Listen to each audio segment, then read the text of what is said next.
सलाह ले पर संभल कर। मनुष्य एक सामाजिक प्राणी है जो कि लोगों के समूह के बीच में रहता है। इस समूह में कई तरह के रिश्तों को वो निभाता है। कुछ रिश्ते निस्वार्थ होते हैं जबकि अधिकतर रिश्तों की नींव स्वार्थ पर टिकी होती है। दोस्तों, ऐसा कई बार होता है कि हम किसी दुविधा में फंस जाते हैं और हमें किसी की राय की ज़रूरत पड़ती है।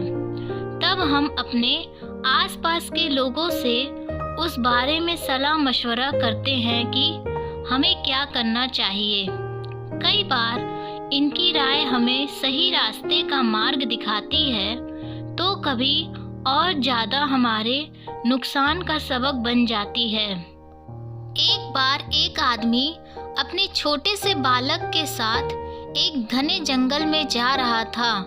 तभी रास्ते में उस बालक को प्यास लगी और उसे पानी पिलाने उसका पिता उसे एक नदी पर ले गया। नदी पर पानी पीते पीते अचानक वो बालक पानी में गिर गया और डूबने से उसके प्राण निकल गए। वो आदमी बड़ा दुखी हुआ और उसने सोचा कि इस घने जंगल में इस बालक की अंतिम क्रिया किस प्रकार करूं।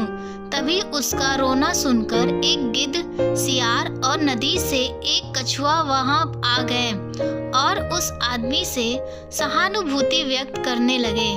आदमी की परेशानी जानकर सब अपनी अपनी सलाह देने लगे। सियार ने लात टपकाते हुए कहा, ऐसा करो, इस बालक के शरीर को इस जंगल में ही किसी चट्टान के ऊपर छोड़ जाओ, धरती माता इसका उद्धार करेंगी। तभी गिद्ध अपनी खुशी छुपाते हुए बोला, नहीं, धरती पर तो इसको जानवर खा जाएंगे। ऐसा करो, इसे किसी वृक्ष के ऊपर डाल दो ताकि सूरज की गर्मी से इसकी अंतिम गति अच्छी हो जाएगी।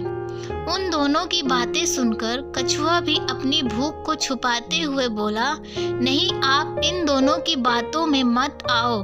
इस बालक की जान पानी में गई है, इसलिए आप इसे नदी में ही बहा दो। और इसके बाद तीनों अपने अपने कहे अनुसार उस आदमी पर जोर डालने लगे।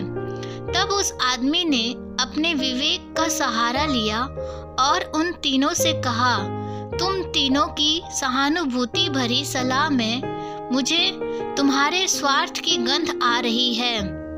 सियार चाहता है कि मैं इस बालक के शरीर को ऐसे ही जमीन पर छोड़ दूं ताकि ये उसे आराम से खा सके, और गिद्ध, तुम किसी पेड़ पर इस बालक के शरीर को इसलिए रखने की सलाह दे रहे हो ताकि इस सियार और कछुए से बचकर आराम से तुम दावत उड़ा सको, और कछुआ, तुम नदी के अंदर रहते हो इसलिए नदी में अपनी दावत का इंतजाम कर रहे हो।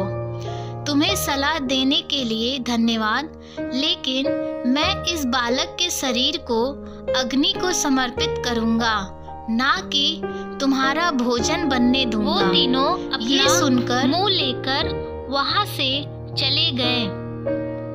अगर आप माता पिता, भाई बहन, सच्चा दोस्त आदि निस्वार्थ रिश्तों को, जो कि आपको सही राय ही देते हैं, छोड़ दें तो बाकी अधिकतर समाज के और वर्क प्लेस के लोगों से सलाह ले जरूर, पर अपना विवेक भी बनाए रखें, क्योंकि कई बार ऐसे सलाह देने वालों का स्वार्थ भी उनकी सलाह में छुपा रहता है।